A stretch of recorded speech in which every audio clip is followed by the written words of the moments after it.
안녕하세요. 한손사TV의 한성훈입니다. 사람의 신체에는 호르몬을 분비하는 기관이 다양하게 존재합니다. 췌장이나 내하수체나 여성의 난소 같은 경우에는 호르몬을 분비하는 기관으로 호르몬 과다 분비로 인한 여러 가지 종양이 발생할 확률이 매우 높습니다. 이러한 호르몬에 의해서 발생하는 종양 중에는 암보험금 관련된 보험금 분쟁이 되는 종양들이 많은데, 난소의 경우에 난소에서 종양이 발견됐는데 이 조직검사 결과값이 보더라인 튜머인 경우에는 요즘 들어서 일반암 관련된 보험 분쟁이 많이 발생하고 있습니다. 그래서 본 영상에서는 난소에서 발생하는 보더라인 튜머, 즉 경계성 종양, 암진단비 분쟁에 대해서 상세하게 알아보도록 하겠습니다.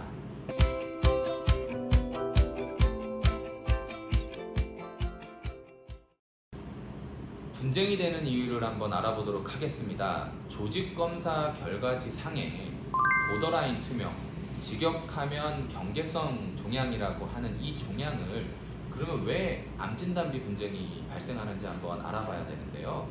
조직검사 결과지 상의 보더라인 튜머라고 하는 것은 병리학자가 이 종양은 행동양식 불명이다, 경계선에 위치해 있는 종양이다 라고 말을 한 것인데, 통계청에서는 난소에서 발생한 경계성 종양의 경우에는 악성으로 볼 수 있다라고 2021년 1월을 기준으로 통계 지침을 변경했기 때문에 분쟁이 발생을 한 것입니다.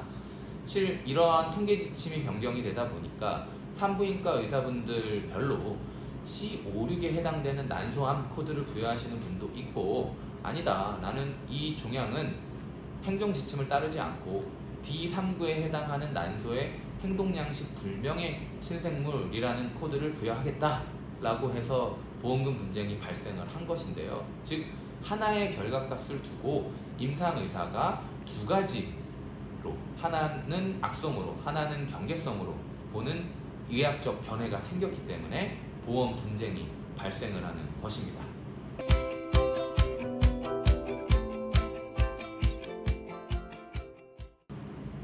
보험회사에서는 당연히 경계성 종양으로 취급합니다.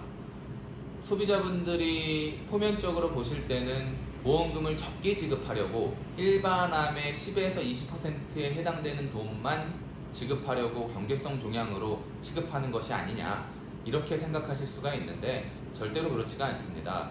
암보험 약관을 살펴보면 암이나 경계성 종양이나 모두 다 해부병리 또는 임상병리 전문의사 자격증을 가진 자의 현미경적 소견을 근거로 종양을 분류하도록 규정하고 있습니다. 그렇기 때문에 병리학자가 악성 종양이다 라고 표현하지 않았고 경계성 종양이다 라고 표현을 했기 때문에 임상의사의 코드와는 별개로 이 종양은 경계성 종양으로 분류되어야 된다, 따라서 일반암 대비 10에서 20%에 해당되는 소액의 보험금이 지급되는 것이 맞다 라고 보험회사는 주장하고 있습니다.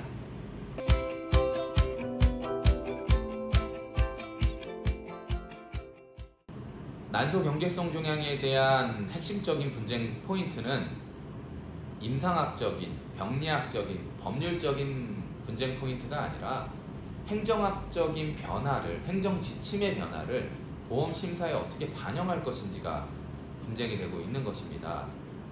병리학적으로 이 종양이, 경계성 종양이 악성 종양이다 라고 변화된 것이 아닙니다.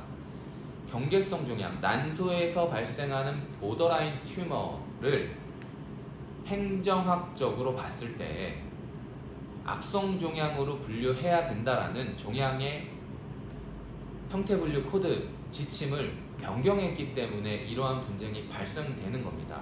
병리학자가 이 보더라인 튜머를 악성 종양으로 보고 있는 것이 아닙니다. 병리학자가 이 보더라인 튜머를 악성 종양으로 보고 있다면 캔서나 말리그난시나 이런 악성 종양에 해당되는 단어를 썼을 겁니다. 근데 보더라인 튜머라고 단어를 썼다는 것은 악성되기 전 단계, 행동양식 불명의 단계라고 표현을 한 것이기에 병리학적으로 이것을 병리학자가 악성 종양으로 보고 있는 것은 아닙니다.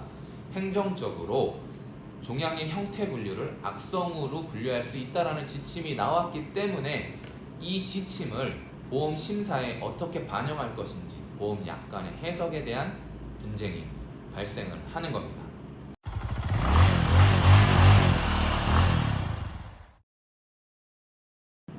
종합해 보겠습니다. 난소에서 발생하는 보더라인 튜머는 임상 의사에 따라서 C56에 해당되는 난소암 코드를 받으실 수도 있고 D39.1에 해당하는 난소의 행동양식 불명의 신생물 코드를 받으실 수도 있는데요. 먼저 생각해 보셔야 될 것은 의사가 부여한 진단명이 아니라 이 난소 경계성 종양, 즉 보더라인 튜머에 대한 행정 지침이 바뀌셨기 때문에 자신의 보험 계약이 언제인지, 그리고 이러한 행정 지침을 보험약관에서는 어떻게 구분하고 있는지를 반드시 선 검토를 하셔야 됩니다.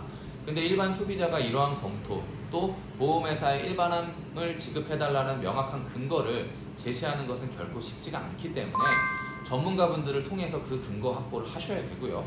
지금 이 난소 경계성 종양에 대한 분쟁은 지금 2021년도 1월부터 분쟁이 된 시기가 그렇게 길지가 않습니다. 그래서 지금 보험회사에서도 지침이 명확하게 성립되지 않은 곳들이 많이 있기 때문에 반드시 전문가분들을 통하셔서 보험금 전액을 수령하셔야 됩니다. 오늘 준비한 영상은 여기까지고요. 추가적으로 궁금한 사항이 있으시면 댓글이나 상단의 연락처로 연락을 주시면 친절하게 추가 상담 해드리겠습니다. 감사합니다.